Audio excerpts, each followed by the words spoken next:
12 years. How much time is 12 years? That's calling it 144 months or 625 weeks or 4,000 days capture all of your experiences during that time. It can be difficult to imagine everything that can actually happen over 12 years. So here's a little help. 12 years? In 12 years, a newborn baby becomes an adolescent child. In 12 years, you can build not one but two Burj Khalifas, the tallest building in the entire world. In the last 12 years, Mukesh Ambani's wealth went from $21 billion to $95 billion in 12 years. Gautam Adani has gone from $4 billion to $150 billion or thereabouts. Artificial intelligence become a common phrase these days. 12 years ago, the company behind ChatGPT had not even been founded. The point I'm making, a lot can happen in 12 years. But if you live in Delhi, you might never experience it. That's because the residents of Delhi can lose nearly 12 years of their lives due to air pollution. That's according to a recent study. It says that air pollution can cut life expectancy in Delhi by 11.9 years on average. And the 2023 report is worse than the 2022 edition, which said that Delhiites can lose 10 years of their life due to pollution. Residents of Delhi's satellite cities of Noida and Gurugram can also lose 11 years of their life. And I know every time we talk about air pollution, people keep saying, oh, it's about Delhi. It is not about Delhi. It's not about the national capital region. It would be bad if it was, but actually the situation is worse because that toxic air, that polluted air, that loss of life, that morbidity that we see is across the entire indo-gangetic plain. Millions and millions of people live here. Not just millions and millions. 500 million people live in that entire region. They all suffer from that bad air, and they all lose years of their life thanks to that bad air. The average life expectancy due to air pollution across India, 5.3 years due to bad air. All of these are findings in a report named Air Quality Life Index by the Energy Policy Institute of the University of Chicago. It found, of course, that Delhi, and I'm coming back to Delhi because that's what has become the poster child, if you like, for this entire problem. But everything that I'm going to say about Delhi in the next few minutes can be extrapolated to the entire region because it is not only Delhi that does it. Delhi, of course, may well be the most polluted mega city in the world, but in other areas, the situation is just as bad. Now, researchers looked at data from 2021, where Delhi's average annual pollution was 126.5 micrograms of particulate matter per cubic meter of air. The WHO says it should be at maximum 5 micrograms of PM2.5. India's national standard is 40 micrograms. So even if Delhi was to somehow reduce pollution to India's national standards, residents would still not be at the level that they should be. They will still lose something like 8 years of their life, and that's according to the researchers. So remember, you've got three different things.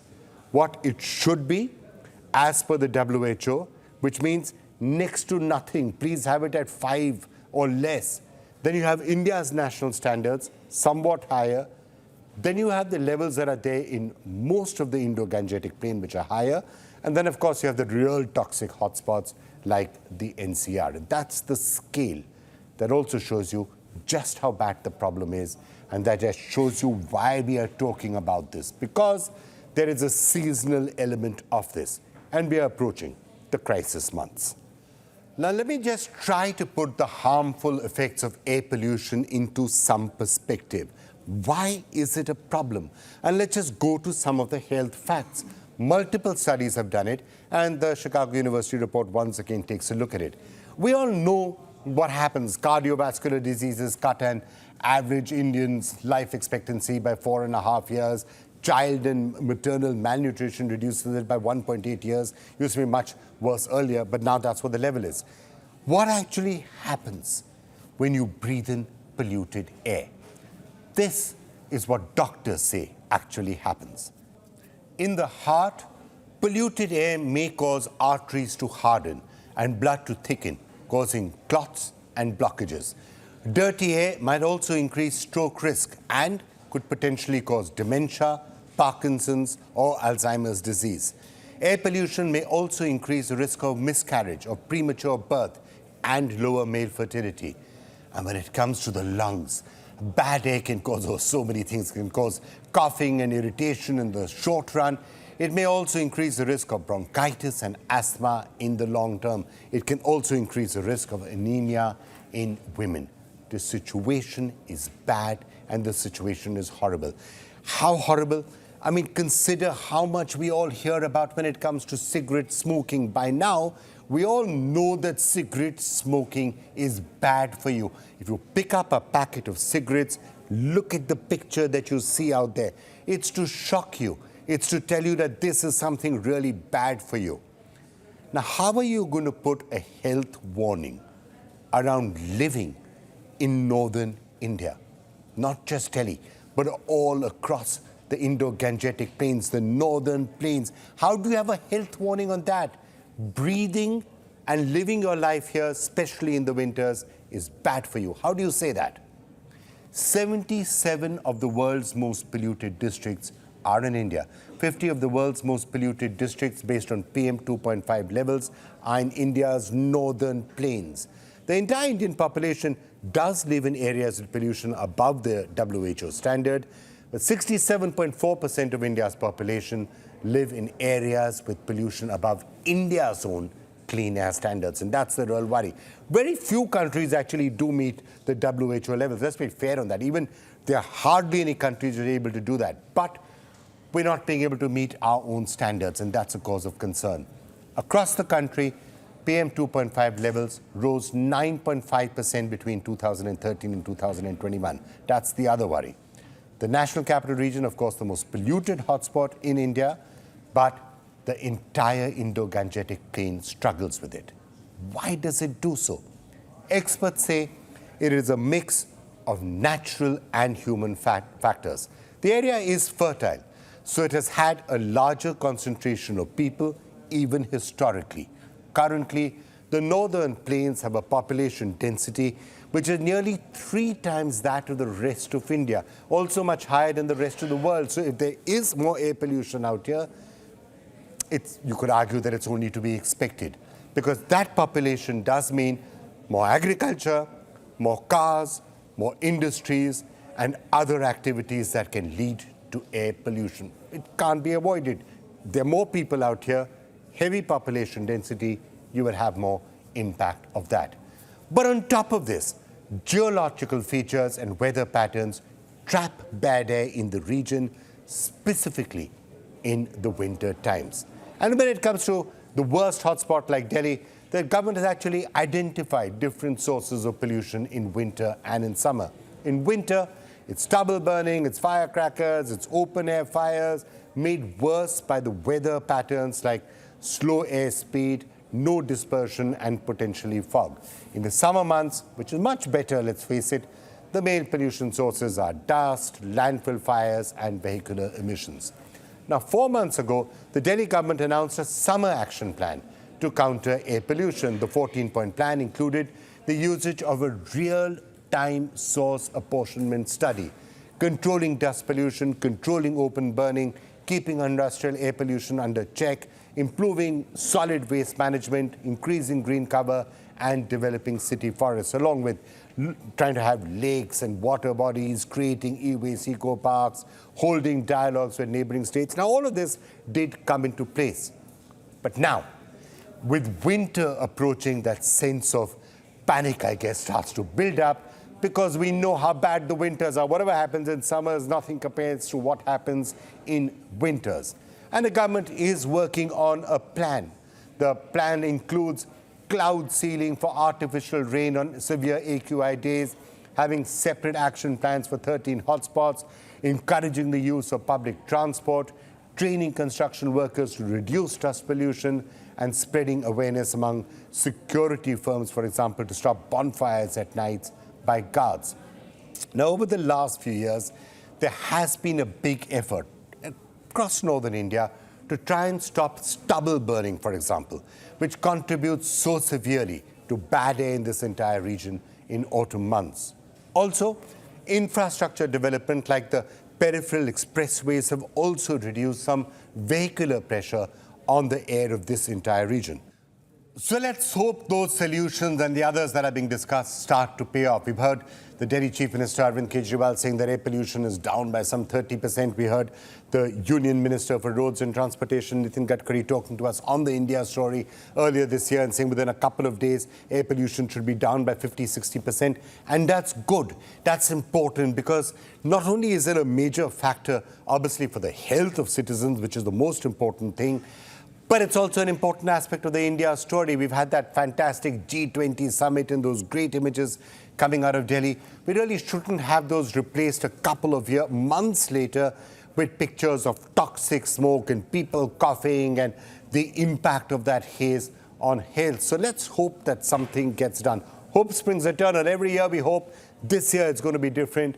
And who knows, maybe this year it actually will be. But to discuss this in greater detail, Anumita Roy Chowdhury is joining us. She's writer, Executive Director of Research and Advocacy at the Center for Social Science. She's somebody who's worked very intensively on the question of air pollution. And Dr. G.C. Khilnani is also joining us, the chairman of the PSRI Institute for Pulmonary, Critical Care and Sleep Medicine, somebody who's really done a lot of work on the impact. Thank you both so much for joining us, Dr. Khilnani. And I've been venting about air pollution for years and years and years. But if you could just tell us, Dr. Khilnani, for somebody trying to understand what we were talking about, what is it that air pollution actually does to you? So the air pollution is affecting us in more than one way that we know. And second thing I want to say, no amount of air pollution is safe. If I could talk about the effect of air pollution, these are short-term effects and long-term effects. Short-term effect, we see that, when the air pollution is high during Diwali time, our eyes start smarting, we get sore throat, we get running nose, we become tightness in the chest, there's shortness of breath also. And whenever you see these days people getting viral fever, which should finish in 3 or 5 days time, the cough is continuing for months together. People getting severe asthma attacks, nebulizations are off and on. These are the lung effects. But there are extra pulmonary, as we call it, effects are also, because the air pollution does not only affect lung, it affects when it goes through the lung, and there are ultrafine particulate which traverses through the lung and goes through all over the body and causes heart attacks, strokes, and variety of cancer. Summarizing it, that we talk about life expectancy as the Chicago study has shown. But our quality of life is also affected in the form of frequent cough, heart attacks, brain attacks. Also the dementia also is caused by that. So the time has come to take cognizance of it and take action. And this is the job of all of us, including the policymakers. All right. I'm going to come back, Dr. Khilnani, to some of the things that you said. But Anumita, if I could just come to you. It's become clear by now, it's not just a question of Diwali or a question of stubble burning. That toxic smoke hangs not just over Delhi, but over the entire indo-gangetic plain not for a few days or for a few months. It's actually for 2 or 3 months that there's toxic poisonous air hanging over this entire region. It's almost unbreathable air for month after month. There's more to it. You're very right. And that's the reason today why we are saying that you cannot just do spot fixing. You can't just say, okay, I'm going to look at this particular town and that particular city and solve the problem. Because you're part of the much larger airshed. And the air pollution and air, they're continuously moving across boundary. They don't follow any political and administrative boundary. So therefore, if we have to clean up a local city, then you also have to clean up the larger airshed. In fact, the study that you were just referring to, it kind of shows that today in India, the same study showing that about 22 states in India, they are actually meeting the national ambient air quality standards, and 15 states are not. And out of the 15 states, 8 states are in indo-gangetic plain. And indo-gangetic plain, which is really the crux of the problem because of its inherent advantage. It is landlocked, no natural ventilation, and therefore whatever pollution that is taking place and which is very high, it's all getting trapped in that region. And therefore, all through the year, you do have high level of pollution, but winters are especially a problem because that's the time when the atmospheric ventilation, the natural ventilation process gets hugely constricted. No air, calm winds, nothing to blow away the pollution. Dr. Khilnani, let me just get into some of that. There's a crisis period, what Anumita was talking about, that period where it is 300 or 400 on the AQI. And that's obviously a severe period and a crisis period, and that's obviously terrible for you. But even in the rest of the time, when you actually think it's fine, the AQI is 150 or 100, and it seems to be okay, you think the air is better, but even in those times, that's not healthy air. That air is still doing damage to you. Yeah, that's right. That's right. So, the PM 2.5 as per the WHO standard is 5 micrograms per meter cube. And what we are talking, the Indian is of course 40, and what we are breathing in average and daily is 126.5 microgram. So it's an average. But it is, we all know that even whatever PM 2.5 is a reflection of air pollution, and even the 12 microgram, which happens in California during the fire, is supposed to be harmful.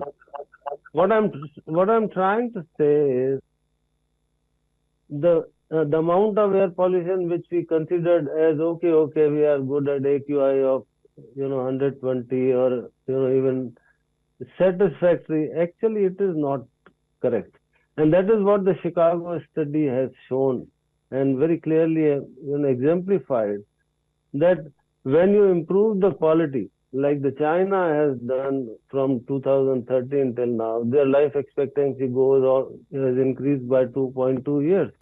All right, Anumita, if I could just turn back to you. You've studied this at great length. So what are the sources of the air pollution? Because as you said, it's not spot fixing. It can't just be vehicular pollution inside a city, because vehicular pollution will cause problems inside that city, but air pollution actually hangs over the entire region. So there would be other reasons, there would be other causes that vehicular pollution would be making it worse, but there have to be other reasons why it's happening in fields, in rural parts of Uttar Pradesh or Haryana or other areas. Absolutely. So in fact, a very interesting assessment has been carried out for indo-gangetic plain by the Committee under Central Pollution Control Board after the NGT had given an order, which shows that you really have diverse sources of pollution across this region. So one, of course, vehicles. But vehicles are just not about cars and two-wheelers. These are also the freight movement, the trucks that are traversing the region.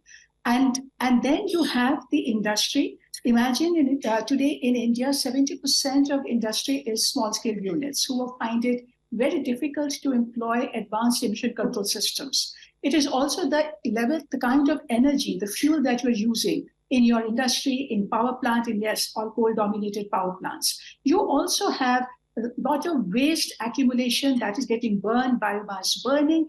And now that the region is urbanizing, so the construction activities have increased manyfold.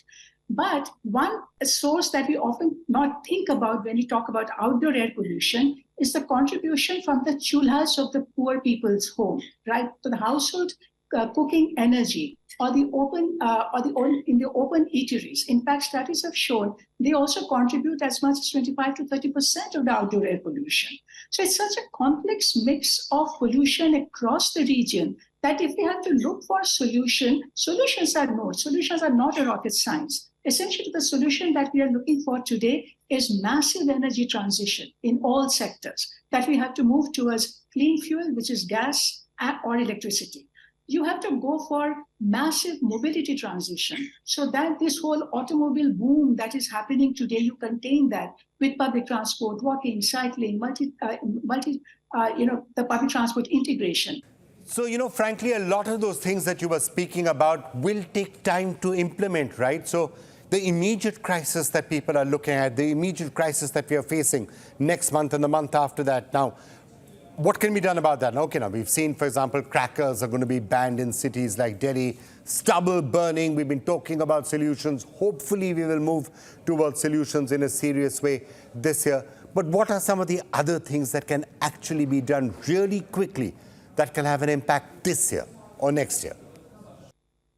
So for that, we need to look at more locally. And if we look at Delhi today, for instance, and if we have to prepare for the coming winter, and therefore what we can do, so yes, certainly, and that the biomass burning will have to be controlled. Second, today in a city like Delhi, 30% of Delhi is outside the municipal collection of waste. So we have to ensure that we're integrating the informal waste collection with the municipal waste collection. You need us, so for sectorally, we have to see that what are the possible steps. In Delhi NCR, natural gas has arrived at the doorstep of the industry, but its uptake is very poor because the pricing is not working out. So government needs to step in right away and ensure that the gas pricing is cheaper than the coal. All right, Dr. Khilnani, let me come back to you. While all of us wait with infinite and persistent patience that at some point all of this will get cleaned up, at some point we'll be able to breathe, we'll be able to walk, we'll be able to, somehow survive in the winter months. What is it that, to your mind, individuals can do? Because I'm sure individuals keep coming to you. They are concerned. They're seeing these reports. Are you having people coming to you to say, we are worried. We're really worried about the fact that we've got this persistent cough. We've got this child who's got asthma. People who are living, for example, in the NCR feel that there's this cough that lasts with you for month after month, week after week. What is it, in your view, that individuals who are listening to this can do? Air purifiers, I guess, that's one of the things we hear about. Masking. What should they actually do? Are these the solutions? First message is don't go for early morning walk when the air pollution is hazardous or bad. Second thing is I want to say that air purifiers have no scientifically proved benefit. If somebody thinks that he is keeping an air purifier in his room and he is breathing good air, that is absolutely not correct. If he thinks that his breathing is going to be better, it is absolutely not correct. The meeting that I attended in Geneva was the experts, they clearly dumped air purifiers. Who should use the air purifier? Those who are on oxygen because of the chronic heart or the lung disease, those who are severely incapacitated with chronic obstructive lung disease, they can use air purifier, but the precondition is that air purifier should be of good quality, which has a absorbent as well as adsorbent, which absorbs the gases also. The room has to be air conditioned and completely sealed. If the room, if you keep opening the door for tea and coffee, it totally nullifies. The third thing is the use of mask, which is actually called respirator also. The mask also has close to zero value. And if somebody thinks that the air quality is bad and is using a mask and going for a walk, God forbid, don't do that. You are not getting any benefit. Or it may sound depressing. And actually it is very depressing, but one has to understand the limitations. Whenever the air quality is extremely bad, the susceptible people, that is elderly and those with heart and lung disease, must not go to the crowded places, must not go to the market, just stay indoor till the time. If you want to go for a walk during the bad air quality, go when the sunshine is there, when there's an inversion of air pollutant, when the air pollutants go up, then the air is relatively better at the breathable space. I know it cannot be done by the people who are going to work, but those who are retired and more susceptible, they should actually go to for walk when the sun is bright. All right. Well, Dr. Khilnani, that was somewhat depressing, because if even masks don't help you, air purifiers don't help you, then really somehow we have to find a macro solution, because, and that's frankly the reason we are doing this program, because answers have to be found. An air pollution season is coming, and we need to start worrying about how we can protect ourselves, start campaigning for real change, because if you're losing 12 years of your life, that's not acceptable. That's a lot of time. That's a lot of years of your life, and you could actually be doing something else. So let's hope that solutions are actually found to this. Anumita Chowdhury, Dr. Khilnani, thank you so much for joining us.